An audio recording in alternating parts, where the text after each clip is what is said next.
Playoffs? Don't talk about it. Playoffs? You kidding me? Playoffs?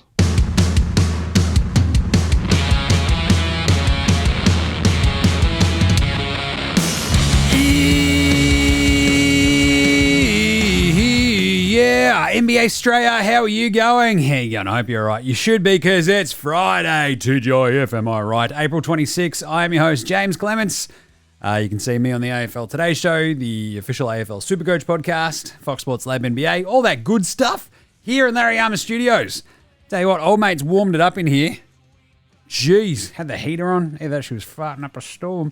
Either way, this is episode 1084 of NBA Straya. We have 3 game threes. That's right, the game threes are here. And we've got 3 of them free for free. Steph Curry won an award. We'll talk about that. We've got the NBA Straya Game Wraps. We've got Joel Embiid, should be in jail. That's a good segment. I'm just joking. That's not an iPhone, mate. No, mate. Spud of the night, better than Lonzo Ball. Dickhead of the week. We got the Unpopular Opinion of the day in Outback Takehouse, where we're serving up a flame grilled take. There is an Andrew Gaze Great Mum Award for outstanding achievement in the field of excellence. And we've also got a huge set of game previews for the weekend, right? So we're going to do Saturday, Sunday, Monday, because we're not going to do a Sunday night show this week, I think. I might be just a little bit too cooked. I'm going to do AFL on Sunday as well. But the point being, we've got some ripper game threes into game fours over the weekend. So that'll be pretty fun. So, without further ado, should we get into it? I think we should. Episode 1084, I said, didn't I? Yes. Let's go.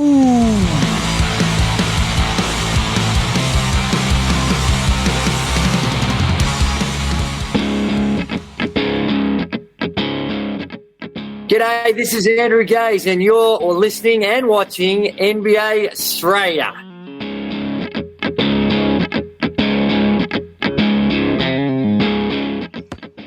Watch out for the Shaq Attack. You better if you Kenny. That's right, Shaq beat him to the board. My favourite call about that was like, hey Kenny, why they call you the Jet? He's been beaten by Shaq and Chuck this week. Tough gear there for Kenny the Jet Smith. Anyway, let's start today's show the way we start every show here at NBA Straya. I believe it's with some sort of whip around. Aha, there you go. Steph Curry won an award. Is it for most annoying bloke who's not in the playoffs? Oh, geez, Jim, that's a bit rough. He's not that annoying. He seems like a very nice guy. He does. He seems lovely. He definitely also seems like the guy who snaps at some point and like kills a drifter. You know? Anyway, maybe not. Don't do it, Steph. Don't do it. Seth definitely would. Steph Curry. He won the Clutch Player of the Year award ahead of DeMar DeRozan there and SGA. He finished with the most clutch points scored. So that sort of just makes sense because Golden State played in more clutch games than any other team this year, 48. Because, remember, they were shit.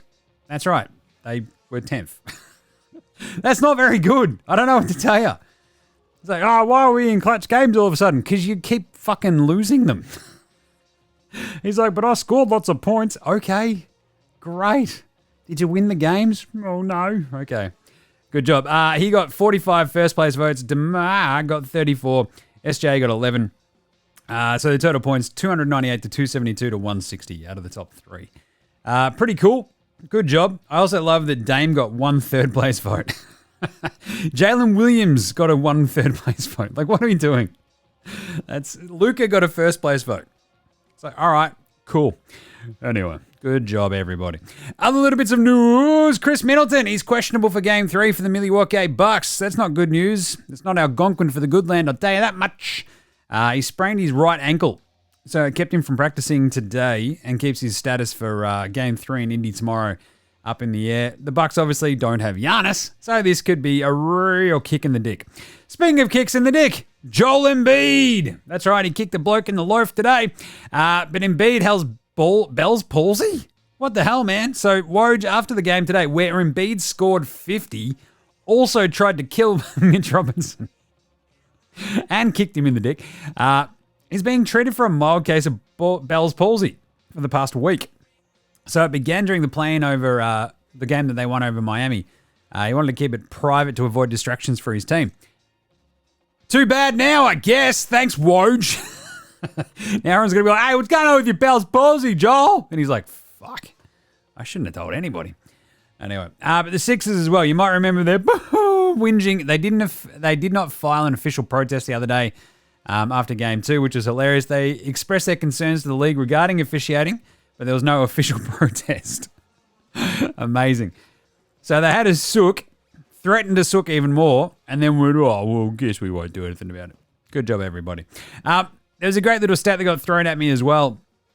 The Celtics, I think it was Jared Weiss, tweeted this one out. This is one of the wildest stats I've seen. Miami now has 4 playoff games in the past 2 seasons with 50% shooting from 3 against Boston. 4. No other team has more than 1 against anyone. That is absolute chaos. I don't know what it is about Miami playing Boston. It just gets them up and about. Right. Should we do some game wraps? Let's do it. Game wraps. That's right, the game wraps. Cleveland. Got absolutely straight killed. He got straight killed By Orlando, 121-83. Oh, geez. Orlando smashed them. They're up 32 points in the third quarter. This game was over. The Cavs, they couldn't hit a 3. That was why. The crazy thing is, you might remember the first 2 games, Orlando could not shoot a lick during those first couple of games. Their guards were all over the shop. Today, Suggs went, all right, fuck that. Literally out of the gate, he was hitting shots. Paolo looked amazing. Paolo Banchero. Suggs was cooking, and Cleveland could not keep up. Darius Rucker, Judy Garland, Donnie Mitchell went absolutely MIA in this game. Like, they were forcing it early, but you sort of like look down and look back up. Orlando up 20 and then just stayed there the entire game. There was like almost 0 runs. And it's like very rare where you have a game like this where it's just an ass kicking from pillar to post, right? But like Orlando got up, it was in the second quarter. They were up like, I don't know, 13, 14. You turn around, it's like they're up 15. And then by the middle of that quarter, they're up 21. And it did not get any better. Like it was 92-58 at one point. You're like, yeah, this game, pack her up, boys, we're done. So it was 18 points at the half or whatever it was, I think. And, or close enough too, right? Wasn't it? Yeah. Maybe. 16? 15? 16, sure.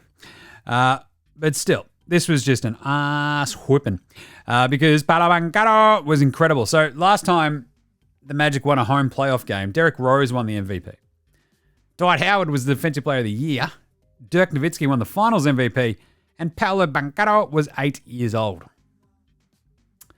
It's pretty good. But they smashed him. 35% from 3, 51% from the floor. Cleveland managed 39 and 23. 14 turnovers. They got out rebounded by 19. Like, this was just a smasher rating. Donnie Mitchell ended up with 13 points on 6 of 16 shooting. That's not very good. Darius Rucker, Judy Garland was even worse. 2 of 10 for 5 points. Go to the throw, Jared Allen and Mobley. At least did a little bit of something early, but then just played off the floor. 15 and 8 for Allen. 10 points, 3 blocks for Mobley. Strus couldn't hit a shot. Niang couldn't hit a shot until he got going a little bit later. My sweet baby Karis LeVert played like a million minutes of junk time. He played 29 minutes and you're like, yeah, 15 points, 3 assists, none of them mattered. He was still a minus 29 in 29 minutes. Sam Merrill hit 3 of 4 from 3, had 9 points, but this team just got their ass handed to them. Maxi Strus went 0 of 4 from downtown as well. Not good when he's not hitting shots. Paolo at 31 points in 29 minutes. He was amazing. 13 and 26, super aggressive, opening up everything else for all of his other teammates. That was the best part. He's driving, creating shots. He had 14 rebounds, 5 assists and a steal. He went 4 of 9 from deep. But this is the sort of game you want to see from your former number 1 pick in the playoffs, right? You're like, this is it. This is the dude. You're the dude who does this. Do that more. Do it. And Paolo's like, okay. Franz Wagner, hello. 16, 5 and 8 for him. 6 of 12 from the floor, 1 of 5 from downtown. If he could find his threes, Franz will be unstoppable. Jalen Suggs, God, I love him. 24 points. He shot 9, 11. Bush did that. 3 of 5 from deep. Gary Harris didn't hit a shot. He went 0 of 3. But their other guards actually stepped up in this one. Markelle Fultz had 11 points. Ice Cole Anthony had 10 points as well. Johnny Isaac managed 8 off the bench as well. They moved him to the bench. They brought in Gary Harris as the starter. Wendell started as well, and it worked. Great job by the Magic Men to get on the board. This one is now 2-1. Cleveland! Knicks Sixers. Joel Embiid tried to kill the other Mitch Robinson. Just out there. This was an awesome game. Sixers win at 125-114 at home. They get on the board. The crowd was chaos because it felt like there was like at times more Knicks fans there than Sixers fans. Joel Embiid was doing some dirty shit. He grabs the other Mitch Robinson's leg on the ground. So Embiid's on the ground. He grabs the other Mitch Robinson. Like the ball's not even near him. He just grabs his leg and the ref's like, nah, man, we checked it. And yeah, it was definitely a flagrant one, but it wasn't excessive. My point is, how the fuck is that not excessive? It's not a basketball play. You've literally ripped the dude down as he's like midair. That's the exact personification of fucking excessive. Anyway, Embiid was incredible in this game. He bitched and moaned. He got to the foul line. He was hitting threes. He won them the game. And he scored 50 points. It was absolute. He also kicked the other Mitch Robinson in the dick. In like an absolute act of Draymond-esque fuckery. Incredible stuff. It really was incredible. But yanking on Mitch Robinson, I'm just like, that'll get you punched in the fucking head on any basketball court in the world.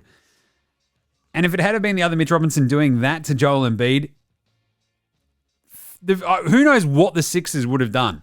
Talk about fucking filing grievances. Anyway, Brunson was carrying the Knicks. Embiid went bang in that third quarter. He had 18 points. And the Knicks actually led at the half, right? Brunson was really, really good. They had a bit sort of just floating around from the likes of Josh fucking Hart. OG Anunoby got going late. But the big problem was for them that Don the Dimensions could not get much going. He had a sick dunk at the end of the first half and did fuck all else. Couldn't hit a three, went 0-3. But Embiid, 18 points on 7 of 8 shooting in that third quarter, 4 of 4 from downtown, and it just fucking blew the lid off that Philly crowd. They loved it. It was a 43-point quarter from Philly, and they had a 13-point lead heading into the fourth quarter. It was absolutely fantastic. Maxey also had like 10 points in the quarter too. Jalen Brunson had 13 in the quarter, and he had 30 going into the fourth. But he was like just lone wolfing it, right? McBride, though, he had a 3 at the start of the fourth quarter, but they could just never quite reel in that Sixers team just because their defense just could not slow down Embiid. And he sort of just kept getting to the free throw line. He shot 21 free throws. He hit 5 or 7 from downtown. And then, like, by that sort of mark, like, Maxey just sort of kept scything through everything and scoring. He had 25 too. Kelly Oubre filled in some nice gaps. And look, I think Lowry was weirdly important. Jim, he only had 9 points and 4 assists. Yeah, but there was like a moment in that fourth quarter where no one made a shot for it felt like, I don't know, 6 minutes. It was just like everyone's taking free throws. And Kyle Lowry just hit a jump shot in the middle of that. So the lead never dipped down from like 8 to 12. Like every so often it'd be like 7 or something. But the Knicks, because Don DiVincenzo wasn't hitting much, like Josh Hart, they put it to 7 points with like a minute 17 left. But they just couldn't get any stops. And then because Don DiVincenzo and Deuce McBride and co weren't knocking in all the threes, it was kind of like OG Anunoby had played his lone hand. He had 17 and 4, shot 7-11. Isaiah Hartenstein was fantastic, 14 and 4, 7 to 12 shooting as well. Brunson was just out there just going, dude, I'm gassed, man. Like 39 points, 13 assists, shot 13 to 27. Talk about lone wolf gear. But without Mitch Robinson in the second half, it was like a bit of Precious Achiuwa, who was very handy, but then also was just like, oh, hang on a second, I'm getting bodied. And Embiid just carried them right over the top. So great job by the Sixers to get this win. 19 free throws to 33. Do you reckon the filing a grievance threat worked?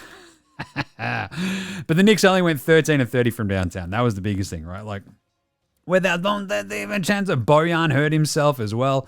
He went 1 of 3 from downtown. So Hart went 4 of 8. He had 20 points, 6 rebounds, 6 assists. Dante, the 2 of 7 overall was pretty brutal from him. 5 points, 4 rebounds, 3 assists, 0 of 3 from 3. 0 of 3 from 3. And Brunson, 3 of 7, 39 and 13. It felt like a waste. It was really, really tough to watch. Deuce McBride hit a couple of threes as well. But look, the Sixers, they went 15 of 31 on triples and shot 55% from the floor. Yeah, that's pretty good. Like, shoot 6% better than the other team and take, 14 more free throws, hit more threes. Should be laughing. So they did. Joel Embiid was absolutely incredible. Playoff career high 50. His scoring from all angles. Like, that crowd was absolutely falling over themselves. They absolutely loved every second of it. The carrying on like a pork chop, however. Like the stumping and like fucking throwing a tantrum when he was like, oh, I got fouled shooting this 3. And he like literally jumped up and down like a fucking toddler. It's like, mate, you've got one bung knee as well. You're scoring 50 fucking points. don't carry on like a pork chop. This is the reason everyone fucking hates Draymond. Quit it. It's like, that was your foul. And Isaiah Hartenstein was nowhere fucking near him. Anyway, Embiid was awesome. 50 points, 8 rebounds, 4 assists and a block. He went 5 of 7 from deep, 13 and 19 from the floor. 50 points on 19 field goal attempts is just stupid. Maxey had 25 and 7. He shot 9 and 21. Oubre had 15. 8 and 5 for Tobias the Never Nude Harris. You love that. Hey, Tobias, how much are we paying you again? $35 million. Hey, can you get more points than shots taken? I can't do it, boss. 8 points on 4 of 10 shooting. Thanks for coming, Tobias. Big Buddha Kyle Lowry, though, 9 points. As I said, he was massive. Took a charge at one point. You're like, that's the Kyle Lowry. And campaign. Oh, sit down because it's the whole campaign. The takeover game. 11 points, 3 or 4 on threes. He was just like instrumental at times. You're like, that's not a sentence I thought I'd be uttering. Because Buddy Hield has completely forgotten how to play basketball and is now basically benched. He had played 4 minutes, went 0 of 2. What the fuck happened there? Buddy Hield, you're a shooter. Just shoot the fucking ball. He's like, I can't do that. And he hit the shots. Anyway, great win for the Sixers. Felt like they were bottling it at every moment of that fourth quarter. And there is nothing quite like the fear of Sixers fans. Actually, yeah, the fear of Knicks fans. Yeah, that's just almost as fun. The fear from Lakers fans. The fear from Celtics fans. I don't know. I just feed on the fear, I think. 2-1 Knicks. Game 4's on Monday. It's going to be awesome. And then the final game of today, the Nuggets beat the Lakers because the Lakers, I'll tell you what. The Lakers stink! Especially against Denver. Oh, is this the closest sweep of all time again? Jim, 112-105. It's not that actually close. The craziest part is this is the third straight game. The Nuggets were down double figures, came back and won the game against the Lakers. The Lakers. The Lakers stink! Good start for the Lakers. They're up massive right out of the gate. 2 quick fouls on Jokic, but he plays so smart. Look, they scored 22 points in the paint that first quarter to the Lakers. The Nuggets themselves only managed 23. And then they went, wait a minute, if that works for them, maybe we should do that as well. And Aaron Air Gordon just dominated from then on. Like, defensively, Denver was solid in that second quarter. Gordon and Murray got going as well. Jamal Murray and Aaron Air Gordon. At this point, you had like 30 points for LeBron and AD combined at the half. Lakers only led by 4 out of nowhere. And you're like, that feels like a bit of a waste. And the Lakers came out of the half looking like they'd fallen asleep. Before you could blink, it's 55-55. Michael Porter Jr. hits a 3. The Lakers are just like, wait, are we still playing this game? And Denver are like, yeah, dickheads, what are you doing? Because they did not lead again from that moment forth. Like, it's crazy. Like, Michael Porter Jr. hits that 3. They go up 3. I think the AD had a shot that goes straight in after that. And then, so it was like 61-60, Lakers led. And that was it. The next shot that they made, Aaron Gordon just had another back cut and then another dunk and then another dunk. And you're like, oh, right. That's not good. At this point, the Lakers were 1 of 14 from downtown. And you're like, that's probably not going to help either. So Denver rip off like this 9-0 run. They go up 69-61. And at that point, it was like halfway through the third quarter, they'd ripped off a 20-8 run. They were dominating the boards. They were forcing turnovers. They were moving the ball on offense. And the exact opposite was happening for the Lakers. Like, the ball was stopping. They couldn't force anything. It just felt like it was incredible just to watch the momentum swing within half a quarter. And that's exactly what happened. Denver end up, they're up 12. Dinwiddie and AD snuck in some buckets at the end of the third quarter. So Denver up 8, was it? I think 83-75. LeBron's like, and then I took that personally. So he got to the line and then didn't hit another shot for a little bit. They were 1 of 16 from downtown, the Lakers. Torian the Red Bull Prince finally hit one. It was 2 of 17. But Denver just kept them at arm's length the rest of the way, right? Like, it was really, really strange. There was like a little bit of a run right at the end where like Austin Reeves hit a 3 and LeBron sort of just made it through for like an easy layup and shit. But this game was over. Like, they're up 14 points with 3 minutes left. And the air went out of that building. Crypto.com arena. And it was weird. You're like, yo, you've still got a shot. You got to play like a hint of defense. And like, nah, man, that seems real fucking hard, eh? Just seems real fucking hard. I don't know if I want to play defense, man. And, I mean, LeBron and AD combined for 59 points. Austin Reeves had 22 as well. A lot of that came late. He hit 8 of 17 from the floor for his 22-5 and 3 with 4 steals. Love a bit of Austin Reeves. Outside of that, Who did anything? Oh, that's right, nobody. It was absolutely embarrassing. If you're a Lakers fan, you got to look at this and go, wait, we scored 24 total points outside those 3 dudes. Meanwhile, the Nuggets had like 4 dudes in score over 20 points, and the rest of the team sort of just kicked in enough here and there that they ran away with it. So even if you want to like go the Jokic and Murray versus LeBron and AD, like Jokic and Murray, they ended up with 46 total points between them. LeBron and AD had the 59. You're like, whoa, you should be rolling. Nah, because Dinwiddie had 8 on 8 shots. D'Lo, completely MIA in a surprise twist. Rui Hachimura did very, very, very little. He had 5 points. 7 for Tori and the Red Bull Prince. But yeah, they end up shooting as a team 5 of 27 from downtown. LeBron ends up with a 26, 5 and 8. Shot 12 of 20. He only went 1 of 6 from 3 as well. He only took 2 free throws. The other one's right at the start of the fourth quarter. Anthony Davis went 5 of 7 the line, 14 of 23 overall from the floor. 0 threes he took. Remember when he shot threes in the bubble and they won a title? Amazing. Anyway, 33 and 15 total for him. Really good game until Jokic just fucking bodied him in the second half. 22, as I mentioned, for Reeves. Fuck all else everywhere else. 5 of 27 from downtown. 5 of 28 for the Nuggets. They end up shooting better than the Nugs, which was hilarious from downtown. But 29 and 15, they got beaten up inside by Aaron Air Gordon. He was incredible. 20 and 10 for Michael Porter Jr. He was just pulling shots out of his ass. There was a great step back, jumper that basically felt like the dagger with about 4 or 5 minutes to go. And you're like, yep, pack her up, boys. You are done skis. 24, 15, and 9 for the Joker. He shot 13 times. Took 13 shots, went 9 of 13, 24, 15, and 9. You're taking the piss. 22 points, 9 assists. Jam Jamal Murray, 8 of 21 shooting. Not wildly efficient because he went 1 of 6 from 3. But look, the fact that that's 8 of 21 shooting, 1 of 6 from Jam Jamal, and they win the game, you'll take that every day of the week, won't you, for the Nugs? Elsewise, you had Reggie Jackson hurt himself, but he had 5 points before he got basically having to, airlifted out of there. Hurt his shoulder and then hurt his foot. 5 points for Christian Brown and 5 points for the notorious KCP, who went 1 of 5 from deep. But either way, the Nugs now up 3-0 in the series. Could they be the first team to ever do it? No, they couldn't be. All right, let's do an NBA Straya approved performance of the night. That's not a knife. That's a knife. 31 and 29, but of course, Joel Embiid, 50 points. He was incredible. Like, he carried that Sixers team over the line. That third quarter was absolutely immense. The craziest part is Embiid was doing that on one fucking leg. Like, when he's not throwing temper tantrums, there you go, use your words, Jim. I've had too much coffee today. If he's not throwing temper tantrums or kicking dudes in the dick or trying to rip off a dude's leg and injuring them, he's an incredible basketball player. He became the first center in NBA history to 50-plus points and 5-plus threes in a playoff game. Paolo with his 31, 14 rebounds, 5 assists and a steal. He was the youngest player with 30 and 10 in a playoff game since LeBron did it in 2006. And Embiid also became the first player in NBA playoffs to have 50-plus points on fewer than 20 field goal attempts. That's bloody good.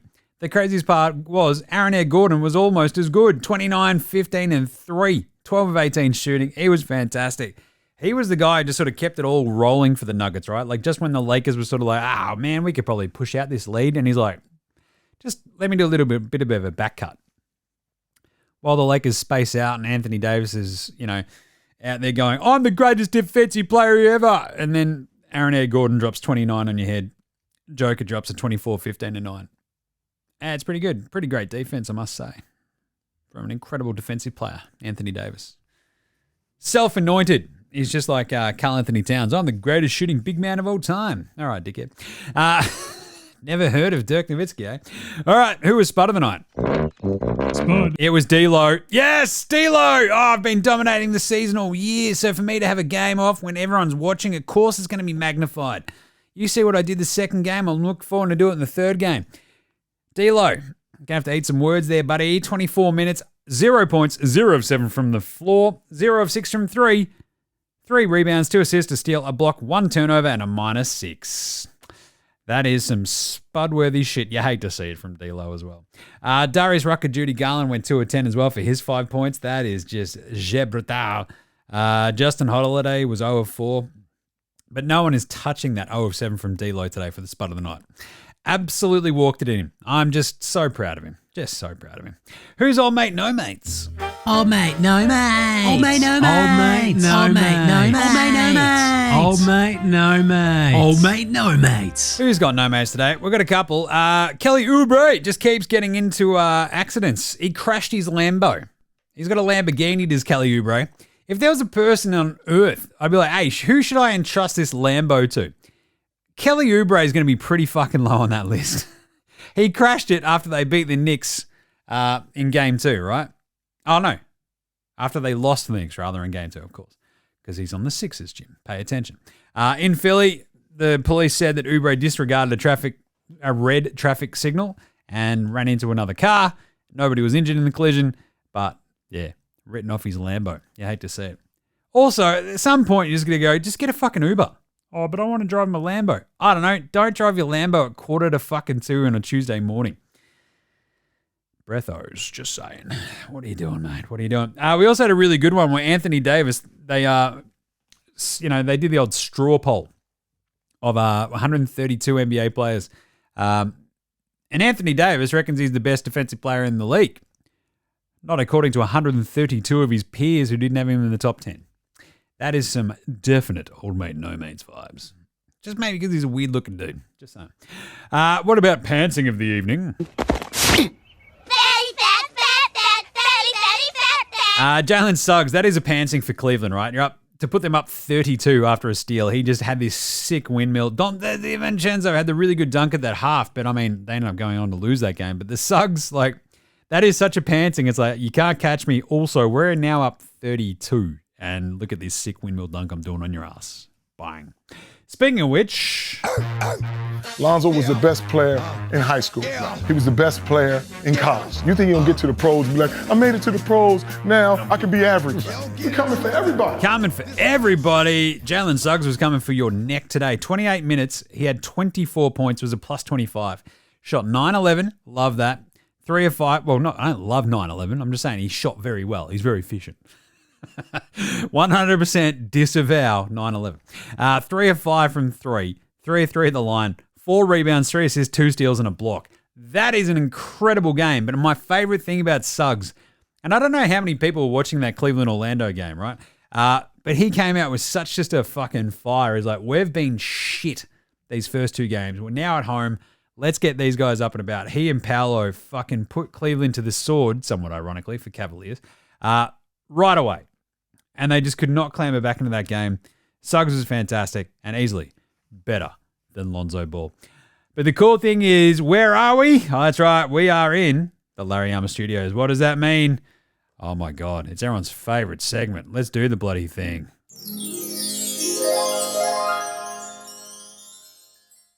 Oh, jeez. Last night I was so devastated I couldn't even tweet. An unbelievable shot by Jamal Murray and an outstanding comeback by the Nuggets. Thanks, Magic. Remember how the other day I had to do my own Magic tweet after that Jam Jamal Murray game winner. I enjoyed that. And then Magic didn't actually do it, but he did tweet this out.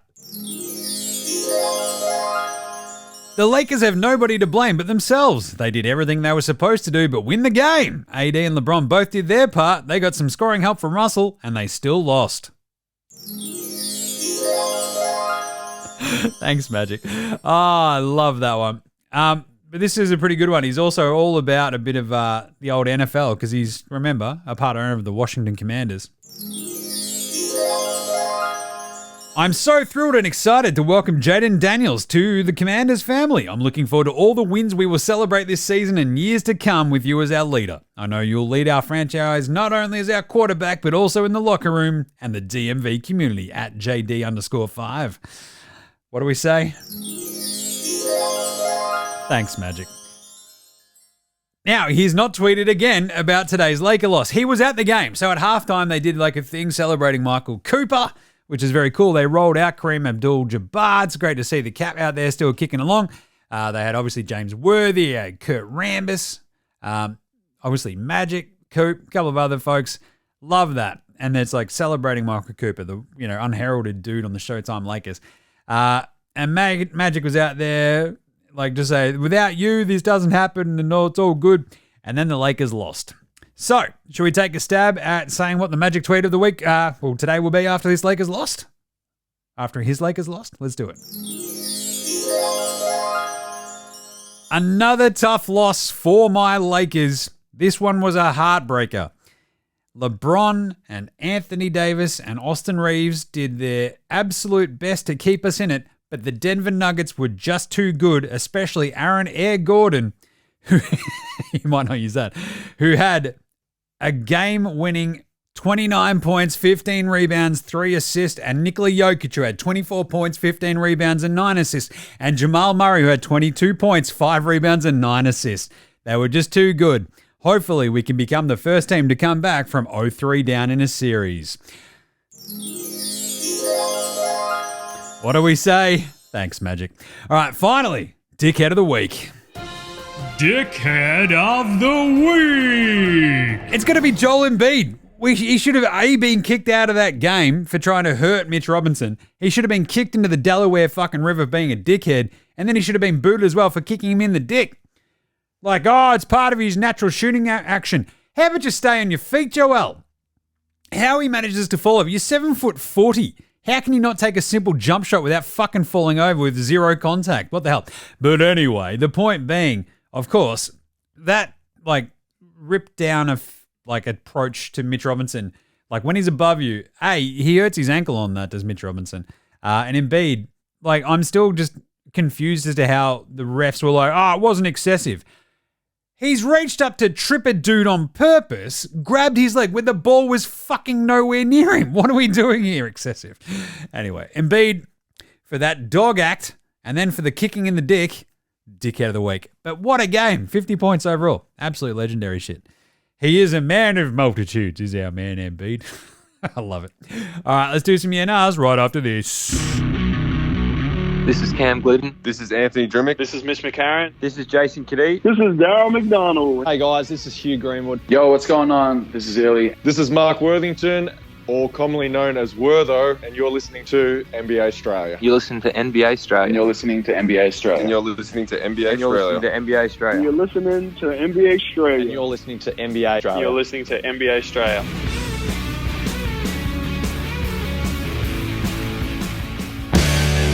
All right, let's do it.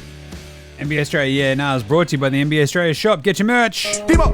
Get your merch, get your merch. Wear it. Get your merch, get your merch. Get your merch, get your merch. Yeah, do that. NBAstraya.com/shop or just click through on the socials and away we go. Love this. We've got a few good ones. It's a bit of a tough one. Dan Wilkinson. Fuck, I wish they'd banned Malika Andrews from making jokes on NBA today.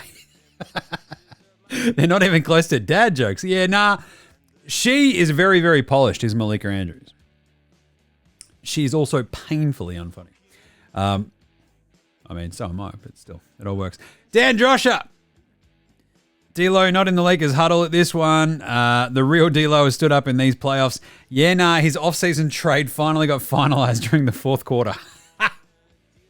Yeah, I mean, D'Lo just not in the huddle. Just LeBron's like, all right, can we somehow trade him for my son for game 4? And Pelinka will probably try to make that happen. Yeah, the D'Lo one, he is like, I think the sort of bigger question here is like, does the Lakers' success hinge on D'Lo, and is that a massive problem? Yeah, nah, fucking obviously. They were close last game, and he played really well.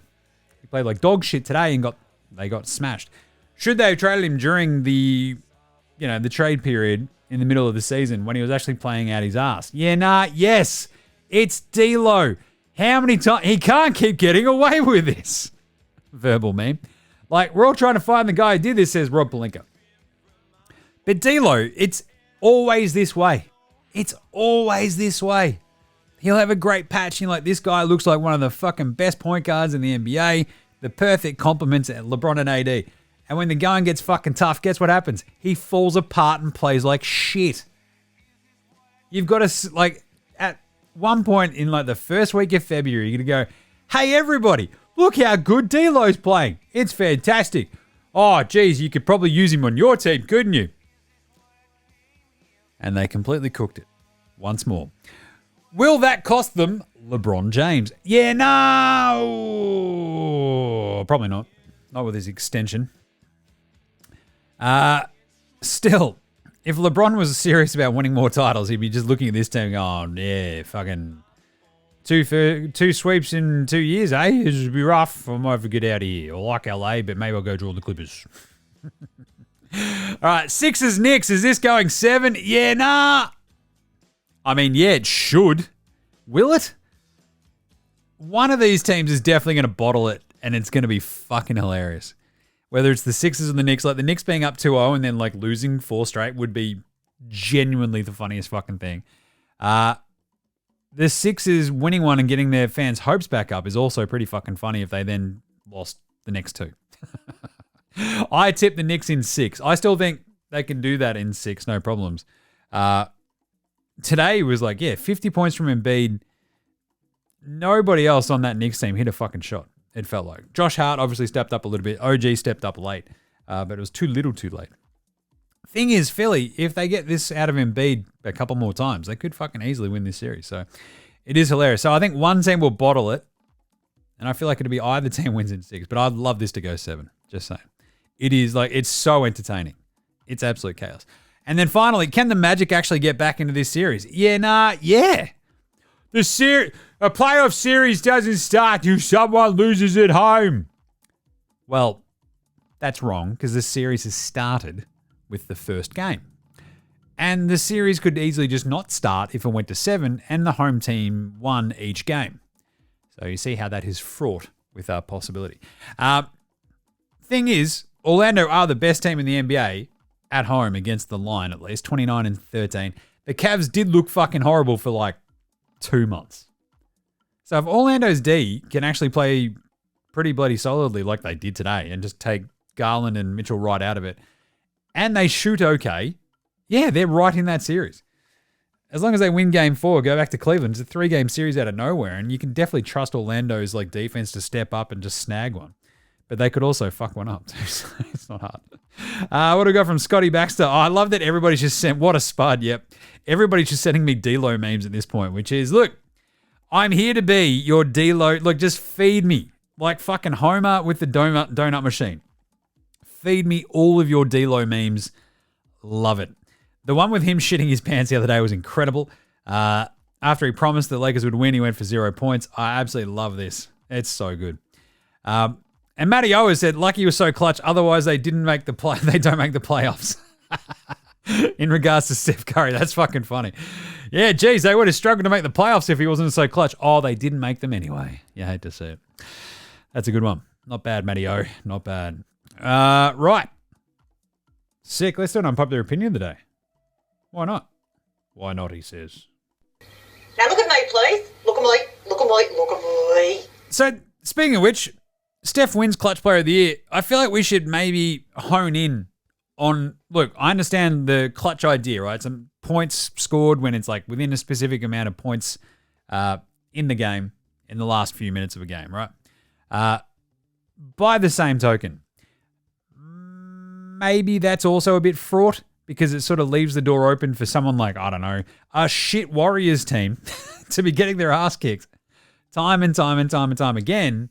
But then Steph scores a lot of points in the clutch and their team is still shit.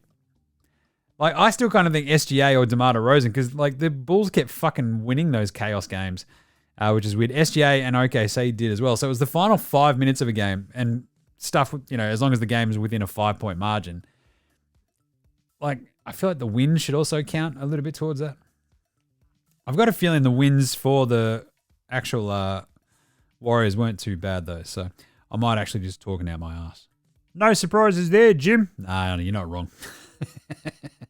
It's what I do. It's what I do. Let's have a look at that actual clutch stat via the NBA.com one. Yeah, DeMar DeRozan, they actually had more wins in the clutch. Dame with 23. Luke, not bad. Interesting. Just ahead of Steph, but still. Yeah, tough scenes. All right, what about the... oh, no, that was the unpopular opinion of the day. What about Outback? Bloody Takehouse. It's Friday at Outback. You know what that means? Oh, yeah. Icy cold TGIF Foster's oil drum cans. That's right. Cans the size of your bloody noggin. Full of icy cold Foster's lager. It's definitely not horse's piss. It is actually Australian for beer, apparently.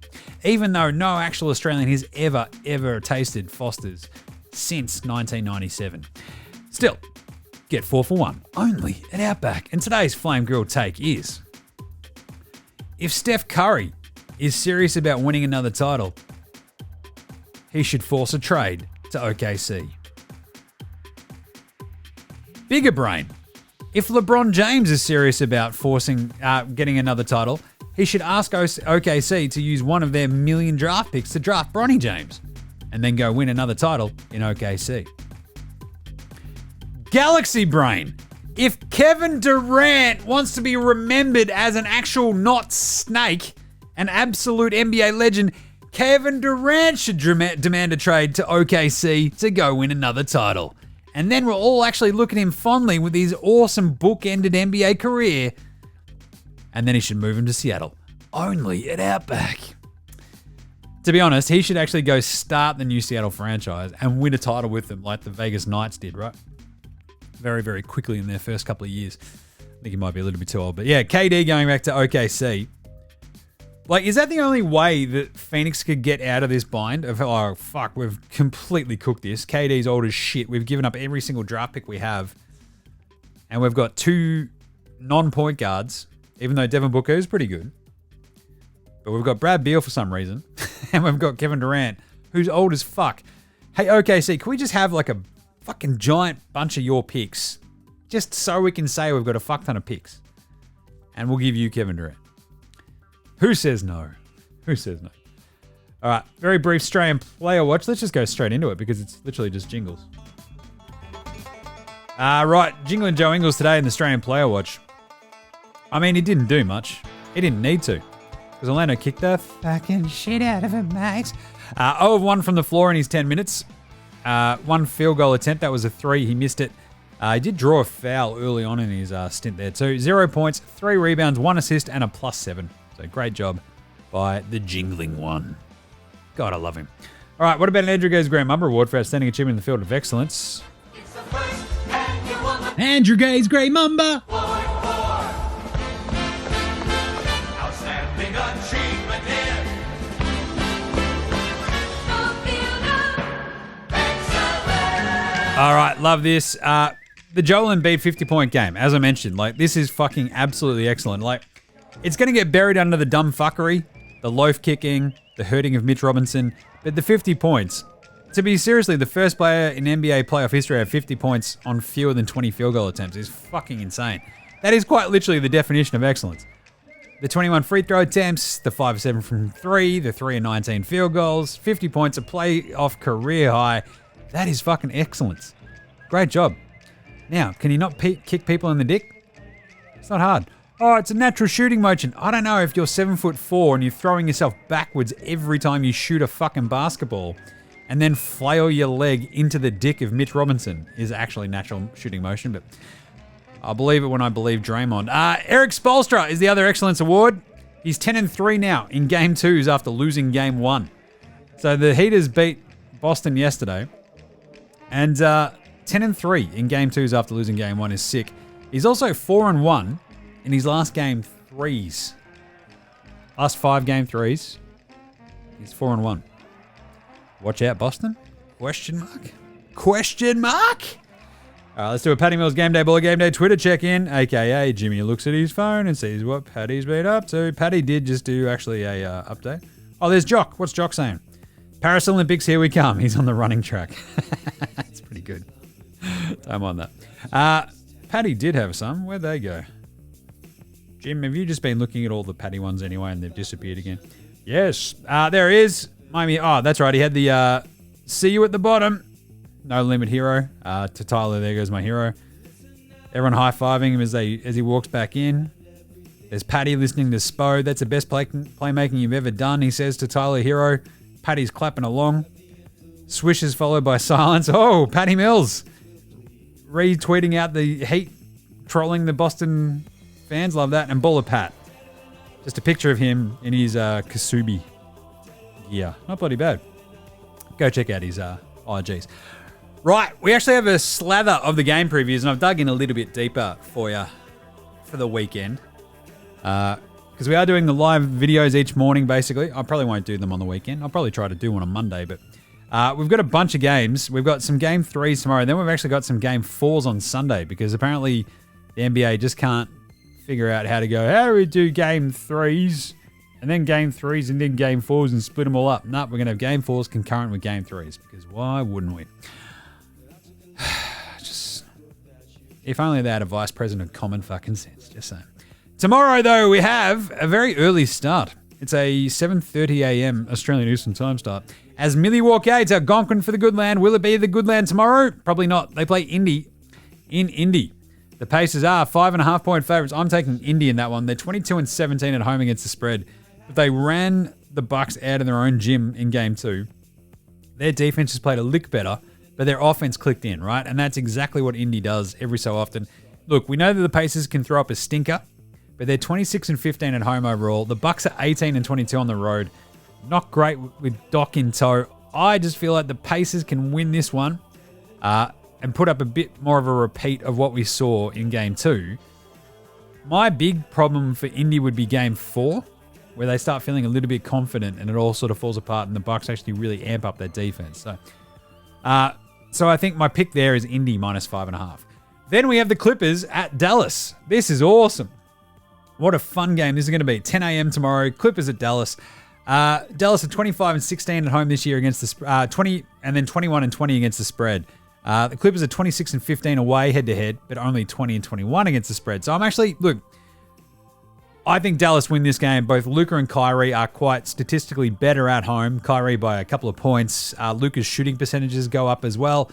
The role players should be a little bit better as well, you'd expect. PJ Hamilton, Washington, Josh Green and co. I think the Clippers, with a little bit more time to incorporate Kawhi into their game plan, as opposed to him rocking up going, guys, I'm going to play today. And everyone going, fuck, all right, sure, I guess. Clippers are 4.5-point underdogs. We saw them hit a 3 at the very end of that last game to lose by 3. It was a 96-90 thing right there at the end until Paul George hit that silly 3. I'm going to take the Clippers plus 4.5 because the simple idea, I think they could win. But the problem is Dallas probably win this in another close one. I just don't quite see Dallas blowing out this Clippers team in this game. I feel like Dallas, if they win this, they could beat the absolute shit out of the Clippers in game 4 in a massive blowout. And everyone's like, what the fuck just happened? But the Clippers, this is like James Harden, the grind has kicked in. He's like, wait a minute, this isn't game 1 anymore. They're figuring out Zoobs. Paul George, he's always a threat just to go and shit down his leg. But I think he'll be solid. The question is, how good is Kawhi in this? I think he'll be a bit better. I think the Clippers push Dallas. I think they ultimately lose. Luka and Kyrie be a little bit better at home. I think the role players step up just that little bit. They eke it out just as they did in game 2. I think they just sneak their noses over the line. And Dallas win, Clippers cover.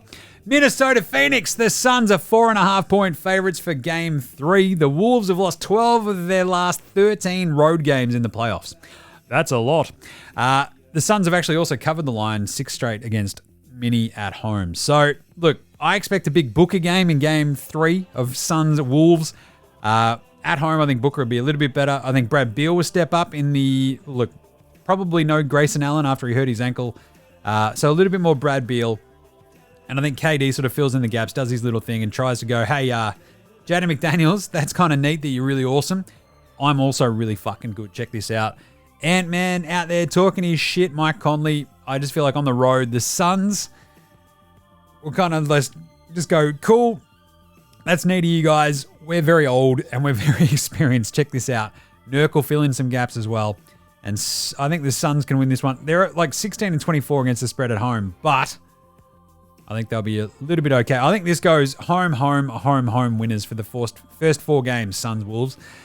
Even though the Suns haven't kind of really looked like getting into this series much, I think this is where it starts turning. They feel much more comfortable at home in front of that weird, just absolutely meth hippie vibe that they have there in Arizona. Give me Phoenix minus 4.5. Cleveland on Sunday. We start at 3 a.m. Cleveland, Orlando. Jeez. The Magic are 2.5-point favorites again.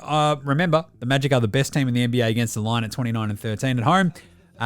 Cavs, 38-point loss today. 19-21 on the road for them. I'm going to go the Magic again to even this one up. As long as the shooting holds, I think their defense can really stymie this Cavs team, which seems very easy to solve on offense at times. As long as you slow down Mitchell and Garland, it gets very, very squirrely very, very, very quickly. Like, their wings just can't really create shots for themselves. So I'll go Orlando minus 2.5, and we'll end that series after the first 4 games at 2-2. OKC, New Orleans. The Pelicans plus 1.5 for game 3. Whoa. The Pels have they lost 4 straight against OKC, but even though OKC are awesome at home, they're 19-21 on the road.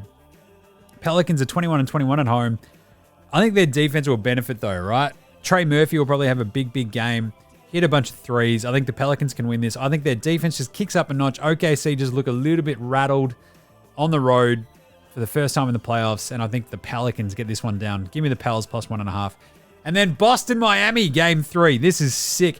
The Heat have lost 13 straight at home as underdogs. I think the Heat lose this. Boston win it, but Miami cover the plus 9.5. Because I think that game that we saw the other day, I think that lights a fire under Boston a little bit. We'll try to see how they incorporate the extreme zinger meal and whether or not it works. But I think Miami just have that fire in them at home. They're not great at home either. They're 17-25 against the line at home. Spo is 4-1 in his last 5 game 3s. They lost in Denver, they lost against Denver rather in Miami. But I think Boston win this. I think Miami make them earn it. Let's go Miami plus 9.5. And then finally, Denver Lakers game 4. Do you think they can sweep them, Jim? Yeah, nah. I think they will get to a point where it's like, actually, we're not going to get swept. We are going to cover this game. Their 2.5-point underdogs are the Lakers. I'm going to take the Lakers plus 2.5. This is a gentleman's sweep. I think they lose game 3 today. I think they win game 4 and then lose game 5 in Denver. They've just got too many answers to do, Denver. Jamal Murray shot like shit in the game today and they still fucking won. I think the offensive output maybe drops a little bit for Denver. The Lakers steal game 4, but then Denver win game 5.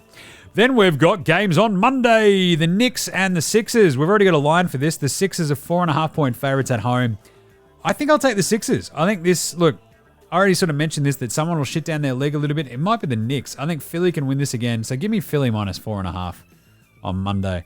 I think we've also got Clippers Dallas. So Sixers Knicks is at 3 a.m. on Monday. That is brutal. Clippers Dallas is at 5:30. I'm going to take Dallas to win game 4. As I sort of said, I think if they can just get their nose over the line in game 3, I think Dallas could absolutely just blow the fucking doors off the Clippers in game 4. So as long as they win that game 3, they blow the doors off them in game 4. Give me Dallas.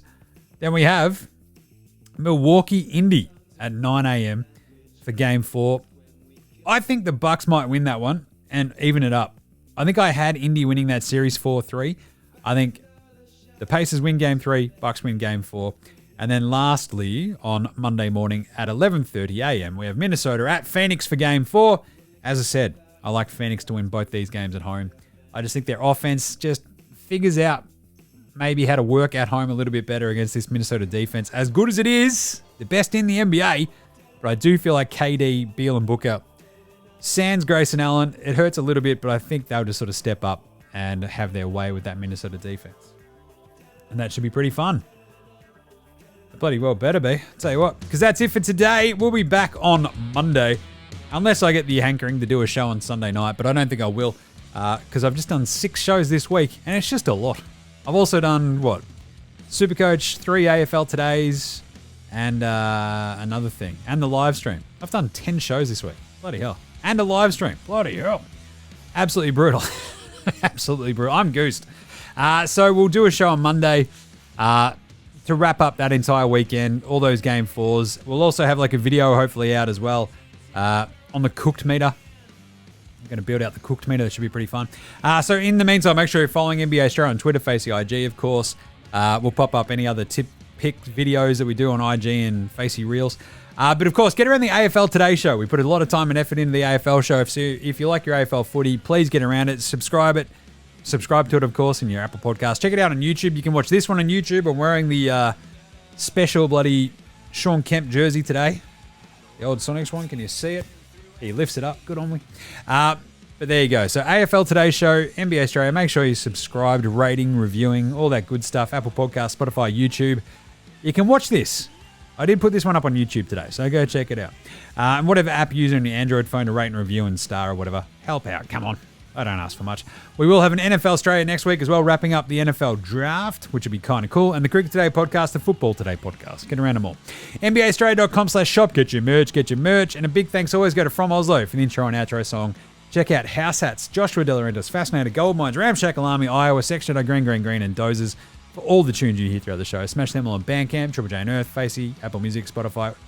However you listen to your tunes, do that. NBA Straya supports Australian bands, so should you. And that's it. We'll finish up with a classic Cooking with Baynesy, and we will catch you on Monday, you dickheads. This is NBA Straya saying, look after yourselves, would ya? And later, Hosanna!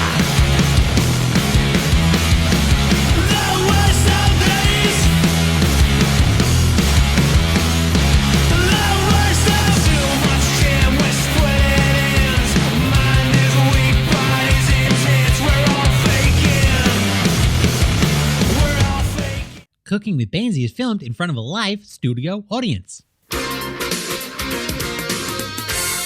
And now it's time for Cooking with Baynesy with your host, Aaron Bangers Baines.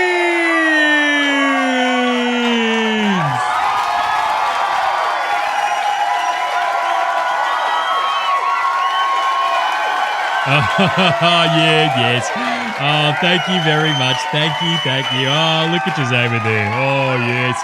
I see you over there, Cheryl. You're here every week. Oh, love you too. Oh, love you too, hon. Yes, look at you. Oh, this is great. Oh, come on. Oh, settle down. Oh, yeah, that's right. Thanks for that. That's ripper. All right, g'day. Welcome to Cooking with Baynesy, and I'm your host, Aaron Bangers Baines. Yep, that's it. Cooking with Baynesy. I love this. And in this here episode, we are going to whip you up one of my absolute favourite Australian classics that you can have whenever. You can have it for brekkie. You can have it for lunch. You can have it for tea. It is that absolute modern Australian classic. It's avocado toast. Oh, yes. That's right, it's an absolute Aussie classic now, mate. And after I got this recipe from my little mate Deli, I love me some avo toast. And, maybe not as much as my mate Deli, you know what I mean? But anyway, it's easy as, mate. I punch through enough of this that it definitely helps me keep up this physique, you know what I mean? Every brekkie I'm on this train, so I reckon you better jump on board. All right, so it is bloody simple, mate. All you gotta do is go down to your soupy and just grab a loaf of whatever bread you like to toast up. Me, I like a bit of multigrain. I like a little bit more crunch in my toast. Just like the screens I set for the Celtics, a bit of crunch is what I like. Then I grab a ripe old avo, grab a lemon on your way out, and away we go. All right, now, and this is very important. A lot of people try to do fancy shit to avo toast. And look, you can if you really, really want to get all fancy-pantsy. You can put some goat's cheese on there. You can put some tomatoes in there. You can put a bit of red onion if you feel like it. Sprinkle some of that bullshit ducker, which I think is just fucking crumbs or whatever the fuck shit it is. But anyway, all you actually need to do is keep it simple as, mate. Toast, avo, bit of lemon. So it's simple. Fang your bread in the toaster. Then sit back, crack a tin, and let it all get nice and browned up. Doesn't matter what time of the day it is either. When you're cracking a tin and cooking with Baynesy, it's always time for a tin. So, now, slice up your avo, dump it into a bowl, scoop it out. Yep, there you go. Scoop her out into a bowl. Now, mush that bastard up into a paste. Just mush her up. There you go. Just mush her up. Fuck it. There you go. Yep. Now, once that's done, it's all mushed up, all nice. Get your knife. Now, Your toast is done. She's popped up. Get your toast out. Now, slather that avo all over your toast about, you go 1 to 2 inches thick, I reckon. That's how I usually go, eh? Absolute, just smother it in avo. Beautiful. Look at that. Then drizzle a bit of lemon on top, and away we go. Just bloody well. Look at that. Put a bit of salt and pepper on top, and all you have to do then, get your bloody munch on. Oh, how good is that? It is an absolute bloody ripper of a treat. The best bit is it's good for any time of day. Brekkie, avo toast. Lunch, avo toast. Tea, avo toast. It's just bloody delicious, mate. And look, of course, you got to make sure you get your avos when they're in season, or else you'll never be able to afford a bloody house. All right, how easy was that? Thanks to my little mate Deli for the recipe, and I hope yous all enjoy it too. All right, avo toast. Legendary. All right, tune in next week for a brand new recipe, and we'll see yous then on the next episode of Cooking with Baynesy.